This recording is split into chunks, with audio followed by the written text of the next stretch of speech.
દર આડો આવું એટલે આ ભજન કરું છું એ તો એ અંગારો મેં ડારી ભગવાન એટલે આ બધા પ્રોબ્લેમ બની એ કનેરા ભજન કરેલો તો આગળ આવ ફોન આવ્યો ભરો. હેલો હેલો અરે ફોન કામ તમે પાર્ટી કેટલા લગાયા મી તો ચમ ફોન ઉપાડો? 2 દિવસથી કહો છો લેવા આવું છું લેવા આવું છું લેવા આવું છું. તમે તૈયાર થઈ થઈને અંદર બેસી જાવ છો. ખબર પડે મારો મેકઅપ ઉતરી ગયો છે આવી રીતે તો. તારો ભા મારતો હોવળીઓ કંટાળ કે કપા કોરી જા લેવા જવું હોય તો જા નક ઓર હાથ બારા ગા તો હું થશે કે બગડી જા તે હું કરવાનું? તમારે આવવાનું છે કે નહીં? મને કહી દો, હું ખબર પડે તો હું છે ને બધું સામાન છે ને કાઢી દઉં, પછી નહીં મારે આવું તમારી જોડે.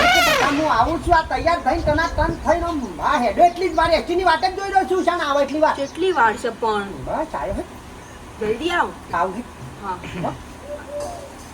બેટા કોણ હતું? એ આવે છે પપ્પા મને લેવા. જમાઈ આવું છું. હા. હા કશો વાંધો નહીં આપણે આમ રહીશું આયા છે કોઈ વાંધો નહીં હો. પપ્પા આ ડબ્બો મૂકી દો થોડી વાર અંદર તમે. હાર બેટા હે હું આવું એટલા કઈ અને જમાઈ આવું કા હા. એટલે પછી ગોદરું પોથાર આમ રહીશું આયા છે વળી હો લે મેલો હું આવું બેસન સાર પૂરો કરી હો બેટા.